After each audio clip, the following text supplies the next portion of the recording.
اور لوگوں کو ایک جگہ سے دوسری جگہ کا موومنٹ جو ہوتا ہے وہ اس کی ایک بڑی وجہ اقتصادی اکنامک سچویشن ہوتی ہے. ہمارے یہاں سے جو لوگ جاتے ہیں یعنی باہر جاتے ہیں وہ اسی وجہ سے جاتے ہیں کہ ان کی اکنامک سچویشن بہتر ہو, وہ زیادہ بہتر کما سکیں, اپنے خاندانوں کو سنبھال سکیں. تو اب وہ سچویشن میرا خیال ہے, اور دیکھیے ایک جنریشن بدل گئی ہے, 50 سال کا عرصہ ہو گیا ہے. جو لوگ اس وقت 20-25 سال کے تھے اب وہ بوڑھے ہو چکے ہیں, اب ان لوگوں میں وہ للک نہیں رہی ہے. تو لہٰذا اس طرح ہم یعنی الیکشن سے ہٹ کے دوسری بات کرنے لگے. لیکن میرا یہ خیال ہے کہ الیکشن جو ہوا ہے, میں اس پہ واپس آؤں گا دوبارہ, اس میں ایک سب سے بڑی بات یہ ہوئی ہے جیسے کہ ہم نے پہلے بھی کہا کہ بہت پیسفل ہوئے ہیں, اور جماعت اسلامی نے پارٹیسپیٹ کیا ہے. اور جماعت اسلامی اور ایک بڑی اور ایک وجہ یہ بھی ہے کہ پریشان کن ہوتی ہے جو کہ بھائی عوامی لیگ کو حصہ لینے نہیں دیا, تو اس کی وجہ سے الیکشن جو ہے وہ متنازع ہو گیا ہے. لیکن میں آپ کو بتاؤں کہ بنگلہ دیشی یوتھ جس نے کہ یعنی بنگلہ دیش کی دوبارہ مانسون ریولوشن میں ایک اہم کردار ادا کیا اور سارے سیاستدانوں کو پیچھے چھوڑ دیا, یعنی ان کی وجہ سے یہ حالات تبدیل ہوئے ہیں, جس کی وجہ سے ہم بھی فائدہ اٹھا رہے ہیں کہ آج ہماری فلائٹس یعنی پاکستان فلائٹ آنا شروع ہو گئی ہے, پاکستان سے تعلقات بہتر ہو گئے ہیں, کلچرل تعلقات یعنی سفارتی تعلقات, ان سب چیزوں میں بہت بہتری آئی ہے. اور نئی حکومت جو بھی آئے گی ہم سمجھتے ہیں اور انشاءاللہ ہم امید رکھتے ہیں. اچھا, لیکن رفیع زمان صدیقی صاحب, آپ نے یہ جیسے بہت اچھا ایک نقطہ بیان فرمایا کہ جو وہ نسلیں تھیں جو 71 میں تھیں وہ بوڑھی ہو چکی ہیں, ان کے اندر جو ہے وہ اس طرح کا ایک آپ کہہ سکتے ہیں وہ پروپیگنڈا تھوڑا سا ڈیفیوز ہو چکا ہے, یا ابھی بھی کچھ ہے تو وہ اتنی اسکیلیشن نہیں ہے اس معاملے کی. جو دو ملکوں کے معاملات ہوتے ہیں, میں پاکستان اور بنگلہ دیش کے کانٹیکس میں یہ سوال کرنا چاہوں گا آپ سے کہ اگر کچھ ماضی میں غلطیاں ہوتی ہیں اس پر ایک ریگریٹ یا اپالوجی کا ایک تاثر بنتا ہے. ابھی کچھ اطلاع آئی تھی کہ جب ہمارے foreign minister deputy prime minister Ishaq Dar صاحب بنگلہ دیش گئے تھے تو اطلاعات کچھ آئی تھیں کہ 71 کے حوالے سے پاکستان کچھ اپنا موقف میں کچھ لے کے آئے, تو جس میں اسحاق ڈار صاحب نے کوئی رسپانس نہیں دیا. یہ بات کی بات ہے, کیا یہ پاسبل نہیں ہے کہ دونوں ممالک اگر معافی نہیں تو اظہار افسوس کر لیں 71 کے حوالے سے, تاکہ یہ چیپٹر اب ہمیشہ کے لیے کلوز ہو جائے؟ آپ نے دیکھیے بات تو بہت صحیح کی ہے, لیکن ہمارے ہاں ہمارا جو موقف ہے اس پہ وہ یہ ہے کہ اس پہ ہماری آلریڈی ہم سب یعنی اس پہ بات کر چکے ہیں. 1974 کا ایک اگریمنٹ تھا جس میں پاکستان, بھارت اور بنگلہ دیش تینوں تھے, جس میں یہ ہوا تھا کہ جی اب اتنا تو اپالوجی ایشو کو چھیڑا جائے گا, لیکن بنگلہ دیشیز کہتے ہیں کہ نہیں, یہ یہاں پہ بات ختم نہیں ہوئی تھی, اپالوجی ہی کرنا پڑے گی آپ کو. ہم نے حالانکہ مشرف صاحب جب ہم پہلی پوسٹنگ پہ گئے تھے تو ہمارے آنے سے کچھ دن پہلے ہی وہاں آئے تھے, February if I'm not mistaken in February 2002, اور انہوں نے ساوار ایک جگہ ہے جہاں پہ کہ یہ میموریل ہے جو یعنی جو شہید ہوئے تھے 1971 میں ان کے لوگ, اس پہ مشرف صاحب نے جا کے لکھا تھا کہ I deeply regret the incidents of 1972. Okay, so coming from a general, it was a big thing. Yes, it had generated lot of goodwill, but it was like short of apology. تو وہ کہتے تھے کہ جب یہاں تک آئے تھے تو اپالوجی بھی کر لیتے, تو وہ ابھی تک یعنی اس پہ ہم تیار نہیں ہیں. اس پہ ہمارا ایک اپنا ایک اسٹینڈ ہے کہ نہیں, ہم اس پہ آلریڈی کر چکے ہیں, ان چیزوں پہ بات ہو چکی ہے. اور شیخ مجیب نے اس وقت یہ بھی کہا تھا کہ بنگالیز are too large hearted to forgive and forget.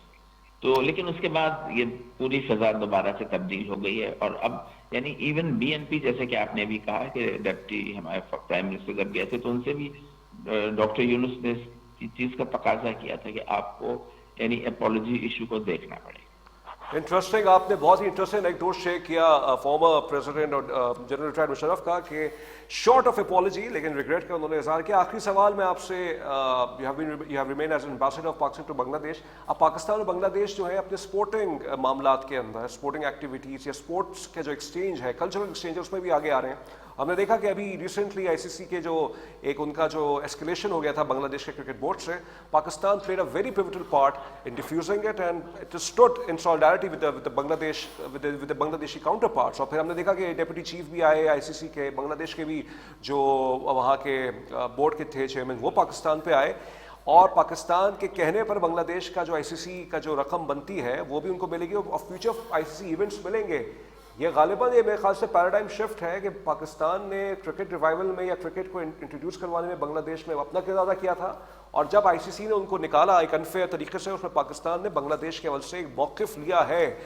یہ جو موقف لے رہے ہیں, یہ جو رومانس ہے, یہ اس کا اسٹریٹجک رومانس ہے یا واقعی it's coming out of heart? Last question. نہیں دیکھیے it is coming out of heart and اور اس چیز نے بنگلہ دیشیز کے سچی بات یہ کہ دل جیت لیے ہیں. لیکن کچھ لوگ ابھی بھی ایسے ہیں جو کہہ رہے تھے کہ جی دیکھیے پھر پاکستان چلا گیا. لیکن میں آپ سے ریکمینڈ کروں گا کہ آپ ششی تھرور کا ایک لیٹسٹ اسٹیٹمنٹ اس معاملے میں دیکھیے جو ابھی آیا ہے.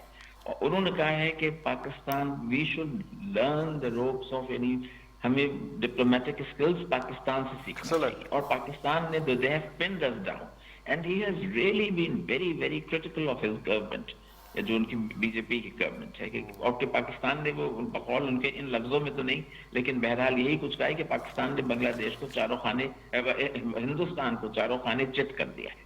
اور کس خوبصورتی سے انہوں نے اس معاملے میں یعنی کام دکھایا ہے کہ اس کا کوئی جواب ہی نہیں ہو سکتا ہے. ایک طرف تو انہوں نے بنگلہ دیشیز کے سچی بات ہے بہت دل جیتے اور دوسری طرف خود ہم نے اپنی بھی ایک اپنی بڑی رچ قائم کی اپنی یعنی اپنی حکومت کی کہ ہم اتنی آسانی سے آپ کے یعنی گھٹنے ٹیکنے والے نہیں ہیں آگے. سو مچ سو دیٹ انڈیا کو لٹرلی آئی سی سی کو بھاگ کے آنا پڑا پاکستان اور ان کو تقریباً جھکنا پڑا پاکستان کے آگے. آلدو انڈین میڈیا جو کہ بالکل ایک وحشت زدہ ہے اس وقت بالکل پاکستان کی اس جو پاکستان کی جیت ہوئی ہے اور اوپر سے وہ ٹرمپ نے لگا کے صبح شام ایک کی ہمیں. ابھی انہوں نے کہہ دیا ہے کہ اب بڑھتے ہی چلا جا رہا ہے وہ جہاز بالکل. بہت شکریہ. پہلے 6 تھا 7 تھا 10 تھا اور اب وہ بڑھ کے 10 پہ پہنچ گیا ہے. تو یہ ساری چیزیں بھارت کے لیے بہت ہی تکلیف دہ ہیں اور اللہ کا شکر ہے کہ ہمارے جیسے کہتے ہیں کہ دن پھر گئے. بہت شکریہ آپ کا رفیع الزمان صدیقی صاحب, فارمر ایمبیسڈر ٹو بنگلہ دیش farmer ambassador Bangladesh of Pakistan. Thank you for coming. It's a pleasure talk to you. بہت ہی شائستہ اور بہت ہی انفارم ڈسکشن انہوں نے کی اور ایسا ہوتا ہے کہ بہت کچھ سیکھنے کو ملتا ہے ہمارے ٹاک شوز میں. جب اتنا ایک کوئی کیونکہ ایک ماحول بھی ہوتا ہے ہمیں بھی ایک لیول ایک پیچ رکھنی ہوتی ہے تو ہو سکتا ہے اور پھر جو ہمارے مہمان آتے ہیں ان کی گفتگو سمجھ میں, لیکن اس طرح کی جو گفتگو جو انفارمڈ ہوتی ہے جو کہ خود فرسٹ ہینڈ ایکسپیرینس رکھتے ہیں بنگلہ دیش کے سوسائٹی کو سمجھتے ہیں رہے ہیں وہاں پہ as an ambassador as a diplomat as an envoy of Pakistan, تو ان کا جو اس پر تبصرہ ہوگا بنگلہ دیش کے الیکشنز پر اور پھر ہم ایز اے پاکستانی بھی جو دو ملکوں کے تعلقات ہیں اس پر ان کا ایک بہت ہی کریٹیکل انفارمیشن تھی. بہت شکریہ آپ کا رفیع الزمان صدیقی صاحب. بہرحال ناظرین یہ تھا آج کا پروگرام. جیسے میں نے انٹرو میں پاکستان کی سیاست پہ آپ کے سامنے خود ہی تجزیہ رکھے اور سنیے اس کو پھر سے جب پروگرام ریپیٹ پہ چلے یا آپ یوٹیوب پہ اس کو دیکھیں اور پروگرام کو خبر سے تجزیے تک کو آگے بھی پھیلائیے. ہماری ٹیم ہم لوگ خود سے آپ کے سامنے خود سے ایک ایفرٹ کر کے آپ کے سامنے لاتے ہیں یہ چیزیں اور اس امید سے کہ آپ کے سامنے انفارمیشنز کو اور انالیسس کو ان بائس طریقے سے رکھیں. بہرحال یہ ہفتہ ختم ہوا. دیکھتے ہیں پیر کو کیا صورتحال بنتی ہے پاکستان کی سیاست پر, کیا صورتحال بنتی ہے امریکہ ایران کے مابین. خبر یہ ہے کہ نیتن یاہو جو ہے وہ امریکہ میں بیٹھا ہوا ہے اور ایران اور امریکہ کے مابین مذاکرات ابھی ختم بھی نہیں ہوئے اور چل بھی نہیں رہے. تو انفلوئنس کر سکتا ہے, دماغ تو وہ بنا لیتا ہے بہت اچھا اور اس کا بہت بڑا کردار ہے. جیسے میں نے کل کہا تھا کہ راکھ بن کے اڑ گئے ہمارے فلسطینی, 3000 کا لگ بھگ ایک ایسا تھرمل بام مارا گیا. کہاں گئی, کہاں کی انسانیت ہے یہ, کہاں کا وہ ہے. بہرحال 19 فروری کو خبر یہ ہے کہ بورڈ آف پیس کی پہلی میٹنگ ہے اور آج فارن آفس آف پاکستان نے یہ کنفرم کر دیا ہے کہ پرائم منسٹر شہباز شریف صاحب اس بورڈ آف پیس میں جائیں گے. پاکستان نے ہمیشہ فلسطینیوں کے حق میں آواز اٹھائی ہے, تمام سیاسی جماعتوں نے اٹھائی ہے. یہ وہی موقع ہے کہ پھر سے آواز اٹھائی جائے اور ایک ایسی ڈپلومیسی کی جائے کہ جس سے فلسطینیوں کے جو زخم ہے اس کی تھوڑی سی مرہم پٹی کی جائے. میں یہ ذاتی طور پہ جانتا ہوں, میں بہت سے فلسطینیوں کو ملتا ہوں, وہ پاکستان کی بہت عزت کرتے ہیں اور وہ پاکستان جو کردار ادا کر رہا ہے اس میں بہت خوش بھی ہے. تزمین جاوید کو خبر سے تجزیے تک سے اجازت دیجیے. اپنا بہت خیال رکھیے گا. اللہ حافظ.